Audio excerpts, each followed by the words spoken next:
பகத்சிங்கை பற்றி மக்களுக்கு சொல்ல வேண்டும், கப்பலோட்டிய தமிழனை பற்றி மக்களுக்கு சொல்ல வேண்டும், சுப்பிரமணிய சிவாவை பற்றி மக்களுக்கு சொல்ல வேண்டும், வாஞ்சிநாதனை பற்றி மக்களுக்கு சொல்ல வேண்டும் என்று 50 ஆண்டுகளாகிறது நாம் சுதந்திரம் பெற்று. இன்னும் இவர்களை பற்றியெல்லாம் மக்களுக்கு சொல்ல வேண்டும் என்ற நிலை இருக்கும் போதே நாம் பெற்ற சுதந்திரத்தின் விலை நமக்கு நன்றாக தெரிகின்றது. சும்மாவா பெற்றோ சுதந்திரம், தண்ணீர் விட்டோ வளர்த்தோம் சர்வேசா இப்பயிரை, கருகிவிட விட்டு விடுவோமோ, கருகிவிட விட்டு விடுவோமோ? நண்பர், நான் இந்தியன், இந்தியாவிலேதான் தமிழ்நாடு இருக்கிறது என்பதை உணர்ந்தவன்.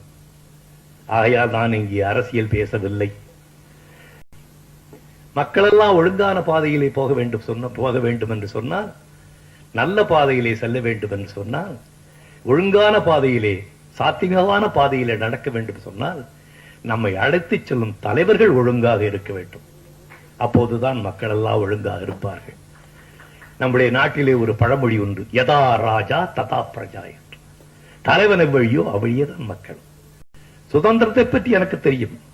சுதந்திரத்துக்காக பாடுபட்ட, பாடிய, வசனம் பேசிய கலைஞர்களில் நான் ஒருவன். ஆனால் சுதந்திர போராட்டத்திலே எனக்கு பங்கு கிடையாது.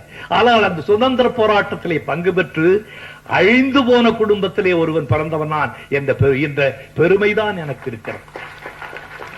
அதை பற்றி நான் வருத்தப்படவில்லை, நான் பெருமைப்படுகிறேன். இந்த நாட்டிற்காக தன்னை அழித்துக் கொண்ட குடும்பத்திலே பிறந்தவன் என்று.